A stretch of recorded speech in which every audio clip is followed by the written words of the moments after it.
Labrīt visiem! Vēlētos daudziem no mums latgaliešiem un latviešiem atgādināt, cik pie mums Latgalē ir daudz skaistu ainavu un ezeru.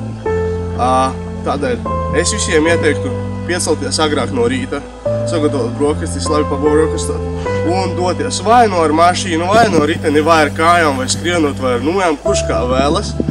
Bet šis skats ir to vērts, lai pieceltos pāris stundas agrāk un redzētu, cik burvīga ainava paveras pie mums šeit pat Latgalē.